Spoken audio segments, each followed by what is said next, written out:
서론을 이제 너무 길게 하면은 이제 본문 강의하려고 저 선생님께서 서론을 저렇게 길게 하나 그래가지고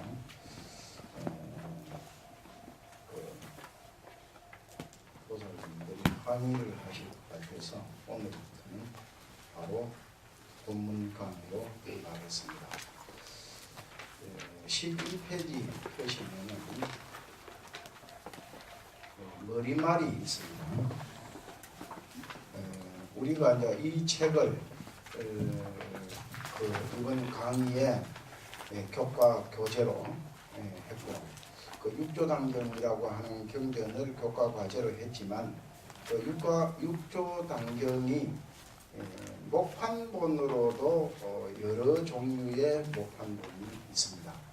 우리가 생각하면은 이 사람이 낸 육조당경도 이나 저 사람이 한 거나 똑같을 것 같지만 그렇지를 않습니다. 우리가 이제 부득이하게 한문 세대가 아니고 한글 세대인 만큼 육조당경이 다시 한글로 번역한 것을 이제 교본으로 삼아야 되고, 그러다 보면 여러 사람이 번역한 것이 있기 때문에 그 번역본을 어떤 것으로 선택해야 되느냐, 이런 문제가 이제 복잡합니다. 그런 중에 우리가 지금 현재 이 교과로 삼기로 한 텍스트본은 뭐냐, 그 청하라고 하는 스님, 지난번에도 제가 어떤 말씀을 드린 것 같긴 한데, 그 제일 첫 표지에 보면 육조당경 이래놓고 청하역주 이렇게 해놨죠. 이 책을 그 텍스트로 삼게 되는 겁니다. 그래서 이 청하 스님이라고 하는 스님에 대해서 간략하게 몇 말씀 언급을 하고 넘어가야 되겠다 그런 생각이 들어요. 이 청하라고 하는 스님은 돌아가신 지가 그렇게 오래되지 않았어요. 정확하게는 몇 년이나 됐는지 모르겠는데 한 10여 년 안팎이다. 이렇게 생각해요. 10년도 채 안 됐습니다. 한 5, 6년 됐는가. 그런데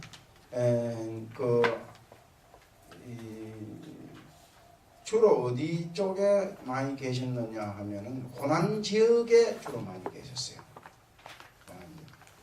대중 앞에 얼굴을 잘 때 보이시지 않으시고, 그 깊은 산중 암자라든가 토굴이라든가 이런 곳에서만 주로 수행을 하셔서 스님들 사이에도 크게 알려지지 않았던 스님입니다. 그런데 이분이 이제 그 지리산에 가면 화엄사라고 하는 사찰이 있고, 그 화엄사의 교구 말사인 곡성 지역에 있는 태안사라고 하는 절이 있습니다. 태안사. 이 태안사는 그때로 가보신 분 계시나요? 곡성 태안사 이렇게 하면? 예. 가보셨어요? 예. 아, 보사님 역시 가보셨구나. 태안사라고 하는 절인데, 이 절은 절이 아주 좋습니다. 아주 절이 좋고, 그 산세도 아주 수려하고 아주 좋아요. 좋은 절인데, 그동안에 주인을 제대로 못 만나가지고 이 절이 뭐 거의 폐사되다시피 이렇게 돼 있었어요. 그래서 건자에서는 의미 있는 고선이 저 절에 전혀 못 사. 절이 그렇게 좋은 절인데도, 굳이 꼭 의미를 부여한다면, 조태일이라고 하는 시인 이름 들어봤습니까? 조태일이라고 하는 시인이 있었어요. 조태일. 그 전남대학교 학장까지 했죠. 국문학과 학장까지 하고 그러시는 분인데, 그 국토순례라고 하는 시를 쓰고, 내가 그 시를 가지고 나와서 몇 편 소개했으면 좋겠는데 뭔까지 나왔네. 그런 아주 상당히 알려진 유명한 시인이에요. 호텔이라고. 근데 이분이 아버지가 스님이야. 그 일정 때 대처성이죠. 일본 유학까지 하고, 그리고 지역 주민들을 위해서 농촌 운동도 하고, 농촌 계몽 운동도 하고, 뭐 이런 야학도 하고, 뭐 이래가지고 상당히 알려져 있는 그 지역에서는 아주 유명한 스님이었어요. 그래 그 스님 이후로는 하다가 이 청하라고 하는 스님께서 이 절에 가서 주의지를 하시면서 이 절도 유명해지고 스님도 동시에 유명해지셨어요. 그러다가 거기에 또 계속 계시지를 안 하고 또 어디 가서 계시냐 하면은 당신이 절을 지었습니다.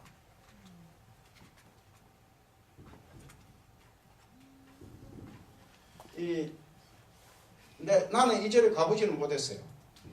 성윤사라고 하는 같은 곡성 지역인 걸로 알고 있는데 이름만 들어보는데 이 절을 지었어요. 이 절을 지었는데 시주자가 누구냐 하면은 그 시주자가 대한민국에 돈 제일 많은 사람이 누구예요? 이병철. 그분의 그러면 마누라도 굉장히 돈이 많을 거 아니에요? 홍나이라고 하는 분의 아버지가 홍인기라고 하는 분인데, 그분은 우리나라에서 이제 최초의 그 법무장관을 이승만 때 최초는 아니고 이승만 때 법무장관을 하고 상당히 법조계에 알려져 있는 그런 분입니다. 그런데 그 이병철 씨와 서로 친구 사이로 호영호재하는 친구 사이로 그래 사돈을 맺고, 그래도 지금 현재 중앙일보는 그 집 홍씨 집 함께 됐잖아요. 거기 홍나인인가 그 사람의 동생 되는 이런 홍무시더라 홍석현. 뭐 그런 사람이 주지하고 그래 그 집에서 돈을 주로 댔어. 그래가지고 이 성윤사를 지었어요. 지어서 이 절이 그 건자의 지은 절 치고는 저게 어느 이런 교구 본사 우리나라에 가면 지역에 따라서 가장 큰 절을 본사라 그러잖아요. 그 본사에 준하는 상당히 큰 사찰이다 뭐 이래요. 난 가보지는 못했는데 절을 잘 지었다고 그러시더라고. 그런 절이야. 그런데 그렇게 계시면서 크게 교화를 많이 펴시고 아주 그런 유명한 스님이십니다. 스님이신데 이분은 주로 이제 뭐냐 하면 연불선이라고 하는 것을 많이 주장하셨어요. 연불을 참선 그냥 법당에서 목탁을 치면서 하는 연불이 아니고 자선을 하면서 하는 연불이야. 간단하게 얘기하자면요. 우리가 화두를 챙기라는 게 의심도 안 나고 참 힘들다. 그냥 앉아서 연불만 하라는 거야. 부처님 이름을 잡고 속으로 외우는 거죠. 그렇게 하는 수행이 있는데 그 수행을 많이 권장을 하신 그런 스님입니다. 그래서 그 스님께서 연불선의 그 근원을 육조단경에서부터 찾자 이런 뜻으로 이 단경을 번역을 역주를 하셨는데 참고사항으로 또 말씀을 드리면 이 좀 오자가 좀 많고 그 번역이 이분이 조금 뭐냐 하면 우리가 이런 건 좀 냉엄하게 이렇게 얘기할 수 있어야 되는 건데 이성철 스님이라고 하는 스님, 그 유명한 스님 있죠. 그 스님도 이런 육조단경에 육조단경 지침서라는 책을 만드셨어. 그래 그거와 비교할 때 약간 내가 볼 때는 그 육조단경은 이성철 스님께서 하신 육조단경은 매우 치밀하게 오자가 없고 아주 철저하게 해서 어떤 것이 더 잘했다 이 하기를 떠나서 그런 걸 보면은 그 성철 스님 역시 성철 스님이구나 하는 그런 걸 느끼게 하는 그런 부분이 있습니다. 하여튼 머릿말 한번 보겠어요. 읽을 테니까 한번 들어보세요. 같이 따라 읽으세요. 부처님의 가르침은 아니 쪽으로만 따라 읽어요. 이건 초등학생도 아니고 그렇게까지 할 건 없고 가르침은 교나 선이나 이거 한문으로 되어 있는 거는 형교나 밀교나 대성소성이다. 한결같이 견성성부의 가르침 아님이 없다. 교나 선이나 좀 들어오세요. 들어와요. 우리 인간의 근본 성품인 진여불성은 우리 근본 성품, 근본 성품이라는 게 뭐냐면 우리 마음이라는 게 있는데 이런 것도 그래도 이런 문장이 나왔을 때 한번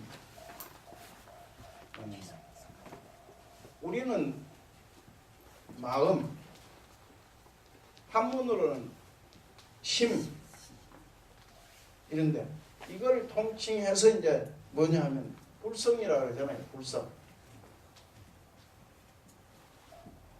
그런데 이게 어떤 문제가 생기냐 하면은 여기에 이런 문제가 생겨요.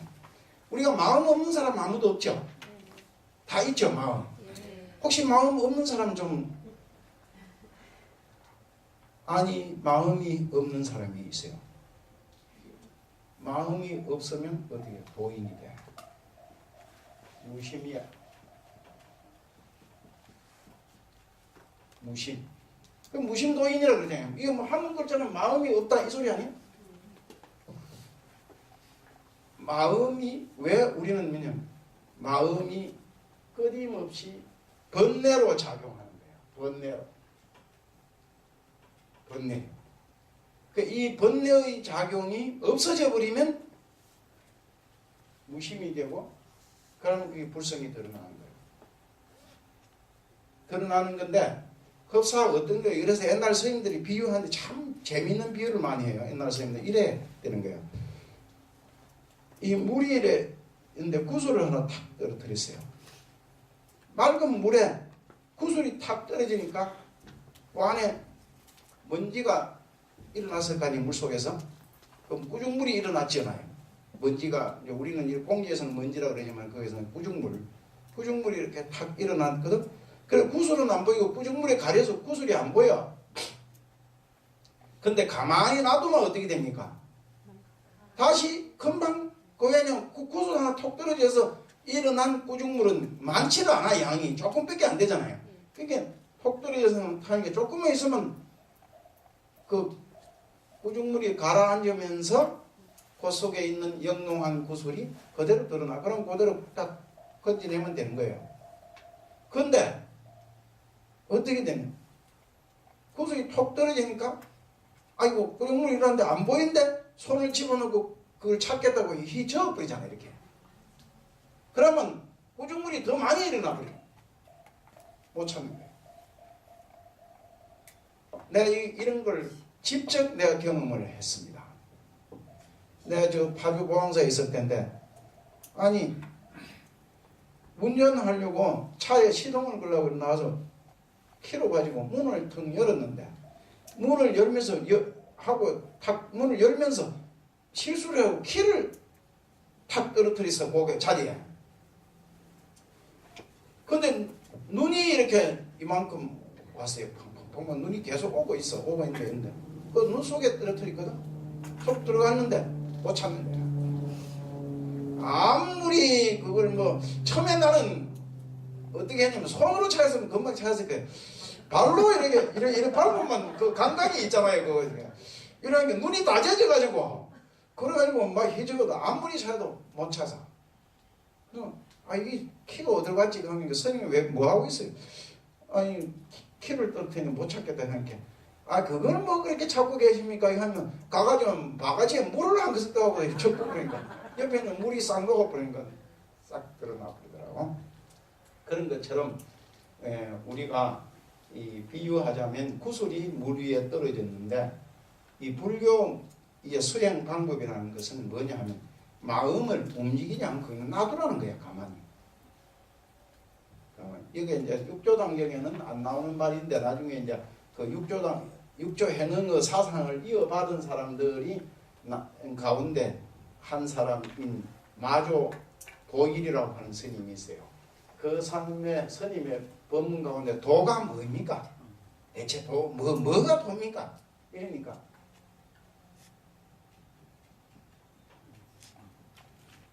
평상심이라 이렇게 평상심. 우리 평상심이라는 거 알죠? 우리 특별한 마음 아니다. 그냥 있으면 그런데 우리는 실제는 아무도 평상심을 갖고 있지 못해. 특별한 마음을 갖고 있는 거예요. 우리가 살다. 무슨 콩나물 살 걸 걱정하든지 뭐 애 과외증 시킬 걸 걱정하든지 뭐 오늘 저녁에 또 신랑이 좀 일찍 들어올란 거 아니면 뭐 어디 가서 술을 먹고 뭐 안 들어오는 거 아니가. 온갖 걱정을 하고 마음을 일으키는 것이지 마음을 일으키지 아니하는 평상심을 가지고 있지 못하다 하는 거예요. 그래서 그런 마음을 일러서 우리는 가지고 있는데 그걸 뭐냐 번뇌심이라고 익한다 할 것 같으면 근본 성품이라고 하는 근본 마음 이것은 불성 그렇게 쉽게 말하면 깨달음의 마음 무심의 경지 이런 것을 일러서 얘기하는 것이다 이렇게 이해하세요. 비단 인간성의 본원일 뿐 아니라 유정 무정 일체 존재의 근원이며 바로 우주 생명 자체인 것이다. 그래서 불성은 불생불멸하고 상주불변한 만득보장이며 그대로 연화장 세계요 일진법계며 불지견인 마하반야 바람일이다. 뭐 어떻게 보면 이게 어려운 문제는 아닌데 그래도 좀 어려운 것 같이 느껴지네. 그래 대충 그 정도로 이해하시고 유구한 인류 역사를 통하여 생명의 실상인 진여불성을 깨달으면 바로 성자요 인간과 천상의 도사이며 이 도사라고 하는 인도할 도 서성사 길을 인도하는 분 이런 뜻입니다. 길도자 도사 이런 게 아니고 그래 이 도사는 뭐냐면 부처님을 도사라 그래요. 어떤 왜 도사냐 우리들로 하여금 올바른 길을 가라 이런 뜻으로 길을 인도한다 이런 뜻입니다. 이며 그것은 바로 우리 인간의 구경 목적인 것이다. 그런데 불성을 깨달는 동서양의 수많은 성년 가운데 육조당경은 가장 직절감명이라고 하는 것은 이거는 뭐냐 하면 막 한마디로 하면 간단하다 뭐 이런 뜻이에요. 간단하다. 이거 뭐 문장 하나하나 이거 다 해석하려고 하면 시간이 없어서 되지도 않는 거지만 그래도 이게 멋이 있는 말은 하나 씩 내가 해석을 해줄게요.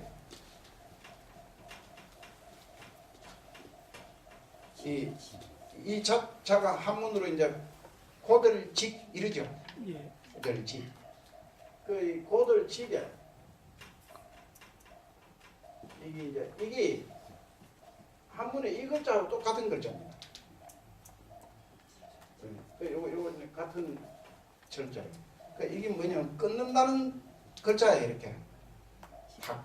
그 이게 뭐 할 때 간절하다 뭐 이렇게 간절 뭐는 되게 막 심려를 기울여서 하잖아요. 그런 거 할 때도 쓰지만 이 절자도 끊을 절.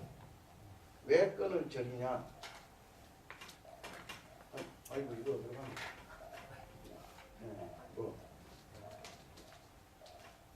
이게 이래 하면 이게 뭐냐면 칼도자잖아요. 칼도자. 칼. 그래서 그런데 직절. 그래서 이 직절이라는 말이 이제 앞으로 선종 거석에 선에 대해서 공부하면 이런 말이 많이 나와요. 번뇌망상을 끊을 때 우물쭈물해서 끊지 말고 바로 단칼에 팍 잘라버리라는 뜻이야. 이게 직절. 그래서 직절 감명하다. 아주 간단하다. 뭐 이런 뜻입니다.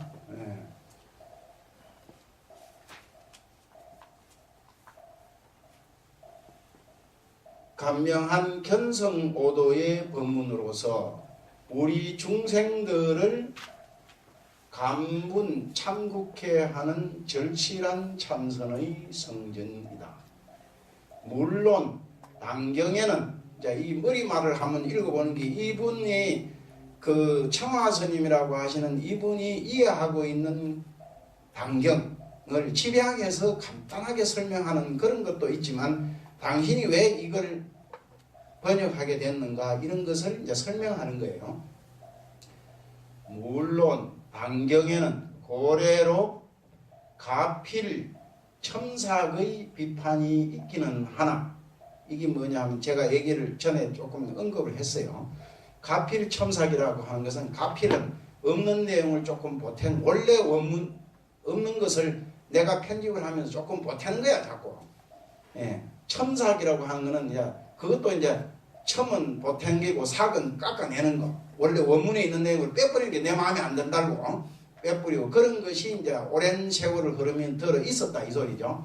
하나 그 중심 사상인 무상계 의식으로서의 기삼성 자성 삼신불이나 정해 일체의 통찰이나 최상성 도노 선문인 반야바라밀 법문 등의 핵심 요체는 조금도 훼손됨이 없이 지금도 오히려 마치 해능대사의 현존한 육성과 같이 엄연히 약동하고 있는 것이다. 휴지 좀 하나 갖다 주십시오. 고명한 스님이 코를 훌치기만 좀 보이기는 안 좋으나 어쩔 수가 없는 거죠. 바야흐로 범세계적으로 혼란한 정보의 탕류 속에서 인간 지성의 가장 궁극적이고 보편적인 수도 법문인 해능대사의 최상승 통교 선법은 실로 우리 인간 실존을 일깨우는 최고 제일의 이 소리죠. 보감인 동시에 심란한 역사적 무명을 다스리는 최선의 덕명이 될 것이다. 우나비 이 스님이 스스로 자기를 겸손하게 낮춰서 하는 얘기입니다. 어리석은 납자 이런 뜻이에요.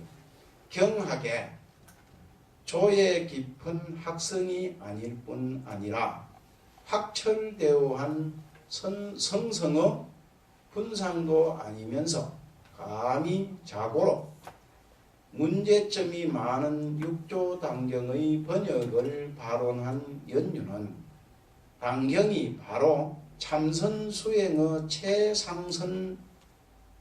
상승선의 성전임에도 불구하고 정작 선악도들이 별로 친근하게 참고하지 않는 경향을 안타깝게 생각한 나머지 성속간 누구나가 한결 마음 편하게 당경을 독송 실수하는데 한낱 볼품 없는 타산의 돌멩이라도 될까 하는 이성에 있어서였다. 그 이제 이분이 보는 경향에서는 당경이 매우 중요한 경전임에도 불구하고 참선학자들이 그렇게 참선을 하는 사람들이 이 경전을 열심히 읽지 않는 것에 안타까움을 느끼고 당신이 번역을 한다 이런 뜻입니다. 운합이 번역한다고 하여도 모두가 먼저 번역한 여러 선지식들의 노작 위에 이루어진 서투른 모작에 지나지 않는다. 이번 당경 번역의 덕택으로 운합은 팔순의 서산나길에 저 서쪽으로 해가 떨어지잖아요. 그래 그걸 이제 서산나길에 다시금 당경 공부를 하게 되었고 이러한 인연으로 유연 선녀들에게 다소라도 도움이 될 수 있다면 참으로 망해의 행심이 아닐 수 없다. 당경이 나오기까지 지성으로 도와주신 여러 불자님들께 진심으로 감사 합장하여 마지 않는다. 개미정월 망일 개미년 정월 그 망일에 그 환주 삼방 당신이 계시는 산 이름이 환주 헛개비 환 머무를 주 헛개비 같은 몸을 이끌고 있다 뭐 이런 뜻입니다. 청아 환하 이런 뜻입니다. 일러두기 그걸 한번 읽어볼게요. 보살님들이 이미 다 집에서 읽어보면 될 것이지만 여기 와서 굳이 스님과 같이 한번 독해하는 것은 또 이것으로서 이제 또 새로운 의미를 가지는 것이라고 보는 겁니다. 육조 당경의 가장 오랜 고본인 돈항본이 해능대사의 성의에 가깝다는 당경연구학자들의 정평을 참고하여 번역의 원전을 돈항본으로 정하고 일본의 고마자와 대학의 이 소위 말해서 구택대학이라고 하는 이게 불교 대학입니다. 그죠?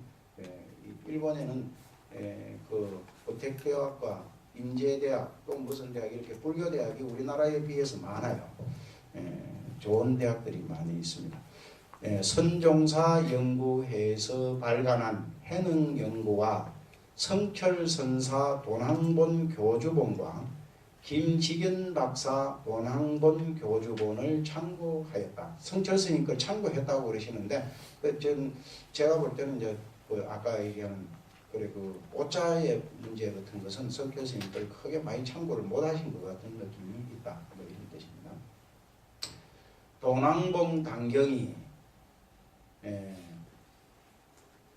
분단이 없는 연면한 필사본이라 해독의 편의를 위하여 해헌본, 덕이본, 종보본 등을 참조하여 10절로 구분하였다. 이건 무슨 말이냐면 이 안에 보면은 소제목이 10개가 있습니다. 그래서 이 10개의 소제목을 가지고 하루에 한 번 강의할 때마다 한 제목 가지고 하면은 우리가 석 달 동안 하잖아요. 그래 배분해서 하면 딱 맞게 돼 있어요. 그래서 그런데 그렇게 소제목을 적여놨다 이 소리입니다.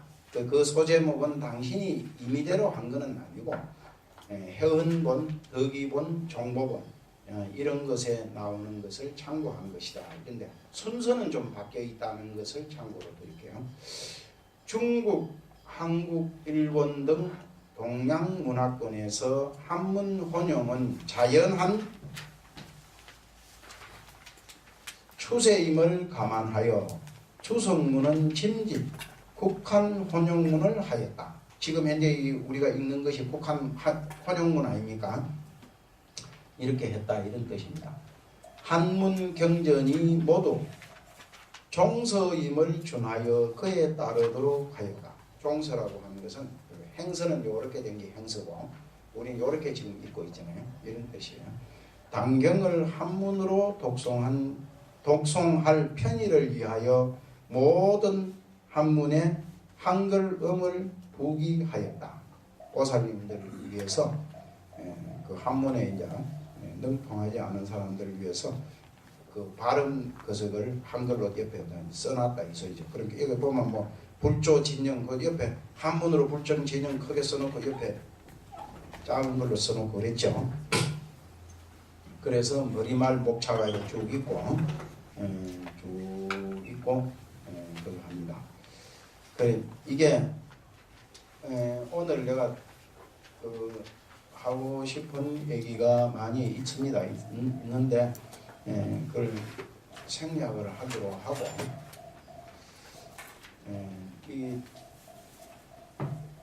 여기 보면은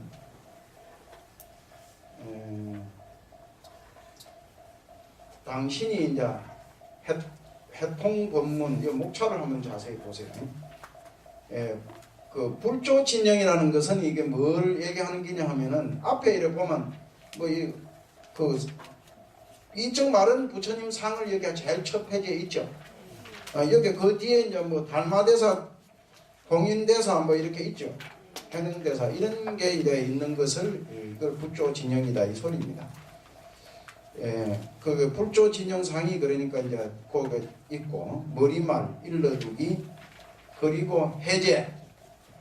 이제 뒤에 해제 관계인데 해제가 이제 5개가 있어요. 5개가 있는데 이번 다음 시간에 이 해제 5개를 한 번에 오늘 이까지 싹 다 하기에는 보사님들이 그래 하면 이 강의 내용이 지루하고 재미가 없다 이렇게 생각할 확률도 있는 관계로 다음번에 이거는 한 번에 다 해버리겠습니다. 해제 제목이 하나, 둘, 셋, 넷, 5개 돼 있죠. 회통법문, 기여 자성 삼신불, 무상참회, 마하반야 바라밀, 일상삼매와 일행삼매 뭐 이런 식으로 되어 있는데 이게 뭐냐 하면은 이 내용을 내가 읽어보니까 뭘로 되어 있냐면 당신이 이해한 단경어 이 단경 내용을 요약해내는 거예요. 이런 사상과 철학이 있다.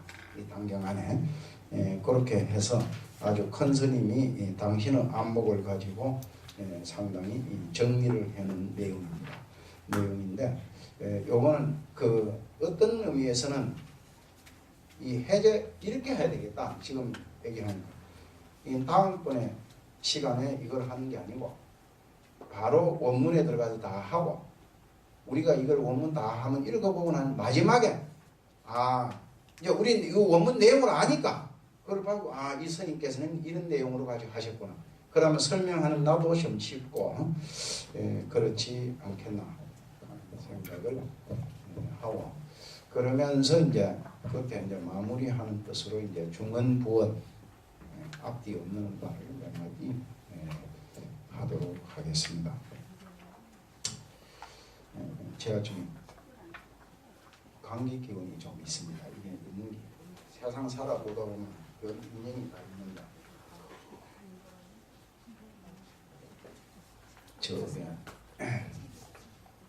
어떤 사업하는 사람이 있는데 그 사람은 옆에 있는 사람의 부탁을 받아서 이 사람은 내가 알지도 못하고 이 사람도 알지도 못하는데 어떤 사람이 잘 아는 사람이 이 사람을 이 사람한테 좀 소개를 시켜달라고 해요. 근데 이 사람 잘 모르고 이 사람 잘 모르는 사람한테 모르는 사람을 소개한다는 게 좀 이상하잖아요. 어렵다 이랬더니 이 스님께서 뭐 그냥 자리만 같이 하시는데 가서 덕담을 해주면 됩니다. 그래서 그 어려운 자리에 가서 덕담을 좀 해주는 게 있어요. 그 해줬는데 그랬더니 그 사람이 고맙다고 자기를 그런 자리에 해서 어려운 사람을 자기를 소개해 고맙다고. 근데 이 사람이 저 말레이시아 거기 가서 뭐 큰 사업을 하네. 그 자기 사업하는데 거기 가서 구경하러 오라. 그 한번 오락한데 그거 참 오락한다고 들썩 가기도 뭐하고 그래 안 갔어. 안 갔더니 그 뭐 핑계를 대고 바빠서 못 간다고 시간이 없다고. 또 날짜를 정해갖고 나를 갑시다. 또 못 간다고 그랬더니 세 번째 이 사람이 참 진짜 참 나를 뭐 되게 좋아하는가 보다 착각을 하고 내가 이제 비행기표를 끊어줘서 못 이긴 체하고 말레이시아를 갔다 왔어요. 여기는 지금 영하 막 오늘 뭐 영하 9도 아침에 뭐까지 내려가고 그랬다면서 신문에 보니까 근데 거기는 가니까 막 영하 30도야. 더워서 영상 아주 덥고 그 유명한 싱가포르 나는 그 맨날 싱가포르이 이강료라는 사람이 독재를 해가지고 아주 뭐 나라가 잘 살게 됐다고 우리나라의 그 70년대에 우리나라 박정희와 아시아에 저 싱가포르에 이강료가 아주 독재를 잘해서 나라를 발전시켰다고 저도 있었는데 그 나라는 조그마한 콧구멍만한 나라입니다. 싱가포르라는 나라가. 근데 가서 보니까 이게 말레이시아가 이렇게 생긴 것은 싱가포르가 여기 이렇게 붙었을 때라고. 이게 말레이시아는 땅덩이가 그 말레이시아 반도라고 하면 이 땅덩이가 상당히 크다 그래요. 우리나라의 한 2배쯤 된다든가 일본 땅덩어리와 비슷하다 그래요. 일본이 우리보다 크잖아요. 땅덩어리가 남북한 합한 것의 2배쯤 되는 게 일본 땅덩어리니까 근데 그 정도 되는 땅덩어리인데 그 요만큼이. 그 여기 이 말레이시아에서 떨어져 나왔어요. 싱가포르를 해서. 말레이시아에도 보니까 57년도에 독립이 된 나라고 식민지를 하다가 이 나라는 식민지를 한두 번 나라하고 한 게 아니고 포르투갈의 식민지도 하고 또 무엇이더라 무슨 나라의 식민지도 하고 뭐 영국 식민지, 일본 식민지, 미국 식민지 막 온갖 나라의 식민지를 다 했어. 그래 해가지고 한 나라고 요는 이 싱가포르는 뭐냐면 말레이시아하고 중국계의 화교계의 사람들이 갈등이 생기니까 뭐 너희는 화교는 이렇게 모여가고 살아. 그러니까 분리해서 독립되는 요만한 나라. 근데 그 두 나라가 다 잘 살다 보니까 나는 싱가포르는 잘 살고 말레이시아는 굉장히 미개하고 그 경제 수준이 떨어진 줄 알았어요. 그런데 이 아시아권 그 소위 말해서 저 더운 쪽에 있는 동남아권이라고 하나 뭐 저쪽에 그 권 안에 있는 나라들 가운데서는 제일 잘 사는 것 같아요. 말레이시아. 싱가포르보다는 약간 좀 수준이 떨어지는 나라. 그래 거기에서 이 사람 그 나를 초청한 사람이 한 2천억짜리인가 뭐 그런 공사를 하나 맡아서 해요. 이렇게 그러니까 굉장히 큰 공사잖아요. 그래서 초청을 받아서 대접을 잘 받고 그래 왔습니다. 그래서 지금 보사님들은 지난번 일요일 날 참 지난 이 시간에 하고 그 이튿날 내가 갔다가 오늘 또 왔으니까 일주일 만에 왔는데 일요일 날 재방송하는 거는 내가 못했어요. 그래서 그분 보사님들한테 미안하고 그럽니다. 그거는 그렇고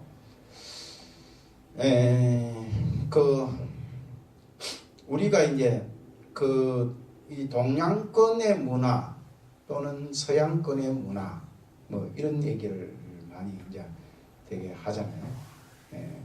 그 세계 문명사라고 하는 것을 이래 두고 보면 뭐 그리스 문화가 있고 로마 문화가 있고 무슨 인더스 문명이 있고 무슨 항아 문명이 있고 뭐 여러 가지 이제 구별을 많이 한데 일종의 16세기, 17세기를 거치면서 세계의 문명권을 저게 무슨 아프리카나 뭐 이런 데는 문명권으로 잘 보지를 않았어요. 지금도 이 인류학을 다루는 사람들이 그렇게 안 보고 어떻게 보냐 하면 같은 대륙으로 쭉 이어져 있잖아요.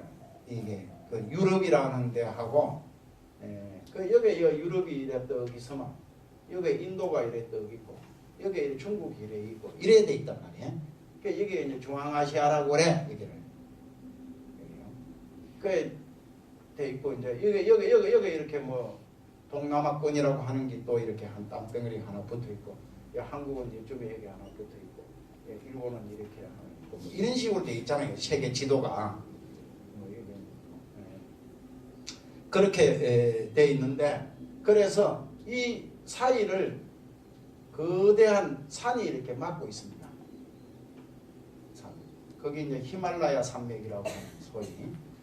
그래서 이 히말라야 산을 이게 중심으로 이쪽으로 가면 교육 통로가 이래 유럽으로 가는 통로가 있습니다. 그 천산북로라고 해요. 천산북로. 이쪽으로 이제 가면 천산남로.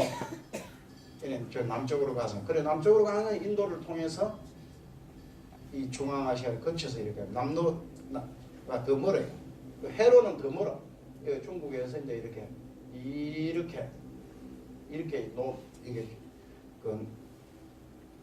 인도를 가는 것도 이래 갖고 이제 이렇게 가서 이 노마라고 하는 데가 여기 있으면 이 노마로 이렇게 가서 이 실크로드가 이미 수천 년 전부터 이 인간의 교역이 이루어졌습니다. 낙타에다가 싣고 이제 물건을 싣고 무역상들이 이제 그 높은 산을 높인 산을 넘어가는 겁니다. 내 천산이라고 하는 그 북로 그 사람들이 넘어다니는 거 언제 기회가 있어서 한번 가봤어요. 저는 외국 여행을 많이 안 했어요. 안 했는데 여기는 한번 가봤어요. 북로 쪽, 남로 쪽에는 내가 가보지 못했고 북로 쪽에 그 산 언덕에 또 올라서서 쳐다보니까 눈이 그렇게 듣는데 내 상상 속에 그래요. 참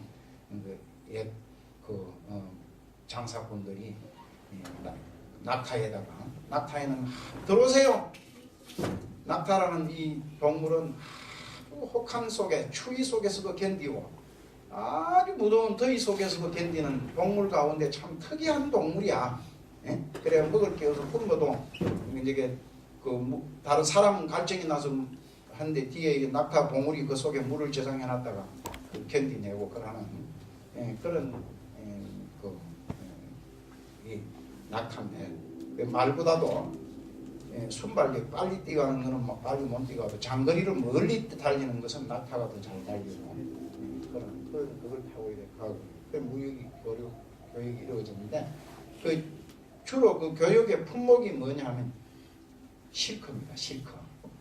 우리말 하면 명주. 우리말 하면 명주. 이 명주를 짜는 기술이 섬유 기술이 중국이 최고 발달된 거예요. 그 중국의 위대 문명의 그것은 우리가 별거 아닌 것 같아도 이 문명사를 내가 간단하게 너무 길게 이렇게 얘기하려면 한 30분 동안에 다 얘기할 수가 없으니 간단하게 내 얘기를 할게요. 이게 관계가 있어요. 이런 거하고.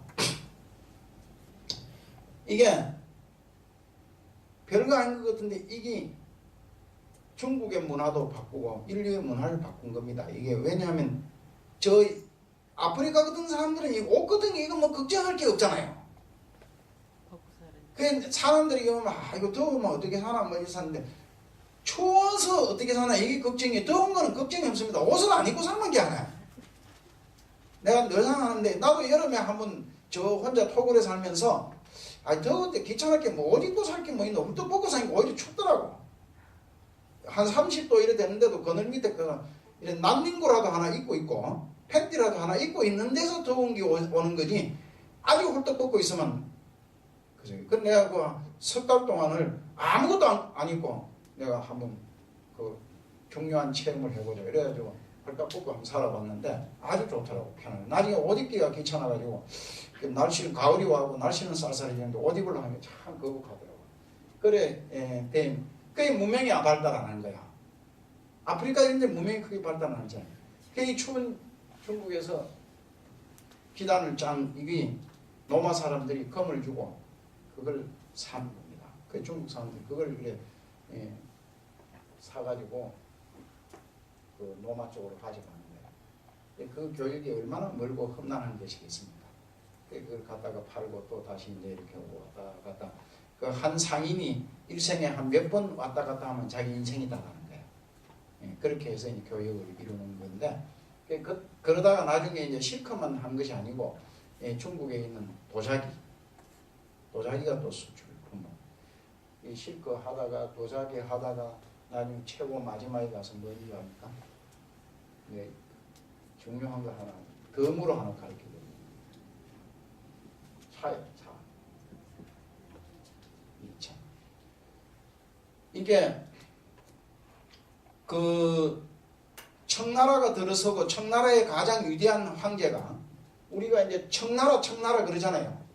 우리나라 이 청나라가 생기는데 이 청나라 황제의 걸륭 황제라고 있어요. 걸륭 황제. 굉장히 한 사람인데 그 앞에 자세한 생각 자꾸 얘기가 길어지니까 생략하고 그 건용 황제 이 사람 참 오래 살았는데 살기도 이 대단한 황제입니다.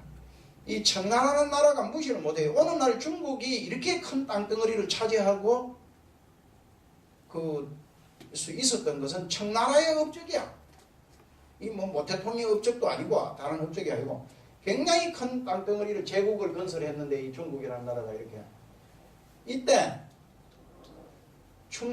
청나라에서 생산되는 녹차가 유럽으로 수출되기 시작했습니다. 16세기 초반부터 영국 사람들이 녹차를 마시기 시작했는데 그걸 뭐라고 하냐면 홍차랍니다. 홍차.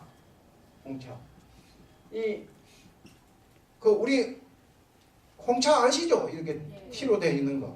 그것만으로 홍차인 줄 아는데 홍차가 꼭 그렇지 고급 홍차는 그렇게 안 되고 우리 또 녹차하고 똑같아요.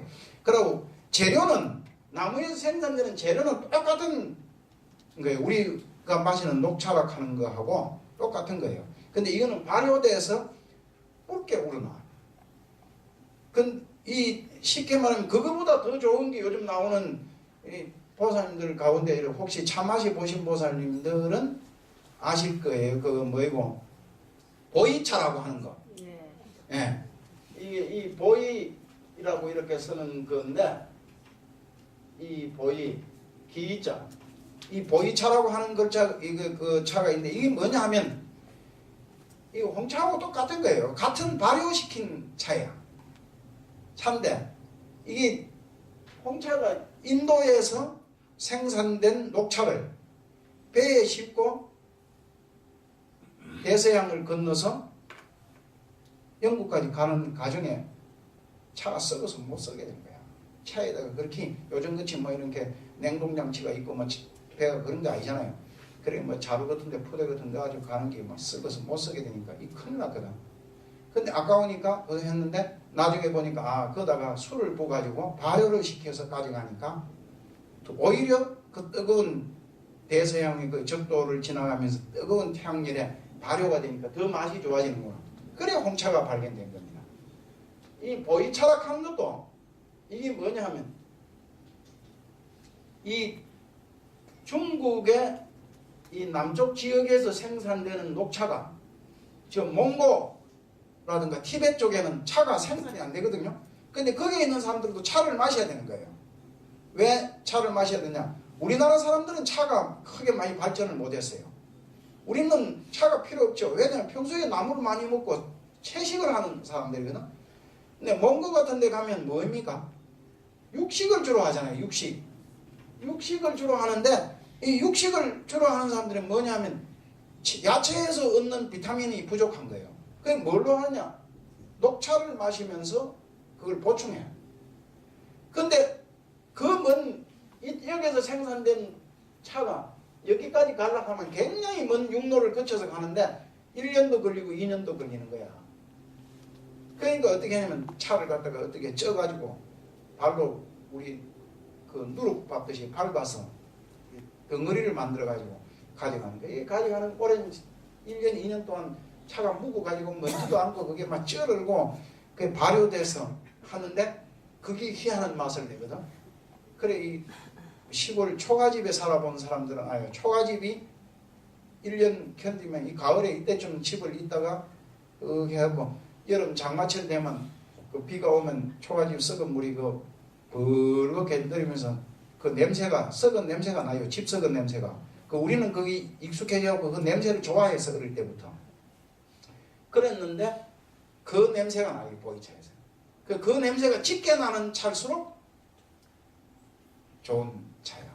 그 우리 시골 가서 우리 옛날에 우리 어머니 그 보이차를 내가 주니까 야 이거 뭔 차고 집 썩은 냄새가 나노. 그러니까 그 차이팔이 썩은 거라고 보니까 아이고 희한한 것도 다 있다요. 뭐 이상한데 그 하는 그런데 영국이 이 보이차를 수입을 하는데 지금도 중국에 가면 이 보이차 한 덩어리가 1억짜리가 있다 그래요. 지금으로부터 한 200년 정도에 지금 우리가 21세기 같으면 20세기 그 앞에 19세기 때 19세기 초에 어떤 일이 있었냐면 영국 사람들이 이 녹차를 수입하는데 돈을 너무 많이 써야 되는 거야. 이제는 중산층을 끝나서 막 이 밑에 서민들까지 차를 안 마시면 못 견디는 거야. 지금 현재 우리도 차 굉장합니다. 이게 뭐 그 커피 어마어마한 소모를 지금 하잖아요. 대한민국에. 솔직히 얘기해서 우리가 70년대까지만 하더라도 이렇게 많은 커피를 많이 마시지 않았잖아요. 다방에 가갖고 뭐 담배꽁초나 뭐 삶아가지고 그거 가지고 커피를 하고 마시고 그랬다는 건데 지금 현재 커피 전문점이 엄청 많이 생겼거든. 그 맛 좋은 커피점. 그래 이 돈이 영국에 있는 그 많은 검은 보하, 이 대영 제국을 건설해서 식민지로부터 그 착취해서 도는 돈이 영국을 거쳐서 다시 어떻게 중국으로 들어가는 거예요. 중국이 어마어마한 부자, 그 당시만 하더라도 중국이 세계 최고의 나라입니다. 19세기까지만 하더라도 세계에서 제일 부자고 최고 문명은 된 나라입니다, 이게. 그게 너무 교만한 거야. 그리고 땅덩어리도 어마어마하게 크고, 다른 나라에 보니까 해깝하고, 영 만만하거든. 그러니까 이 나라 중국이 거만해진 거야. 문호를 개방 안 하고 그냥 막아버리고 세국 정책을 썼어요. 우리도 그 조선 말에 그 고한 말 그 이름 뭐고 그 대원군이 세국 정책 써서 이게 망한 거 아니에요. 그 세국 정책 써고 그런 며느리인 명성황후는 문호를 개방해야 된다 하고 이 시아버지인 그것은 문호를 막아야 된다 그러고 싸워가지고 둘 다 참 망한 거지. 둘 다가 망하고 결국은 나라를 뺏겨서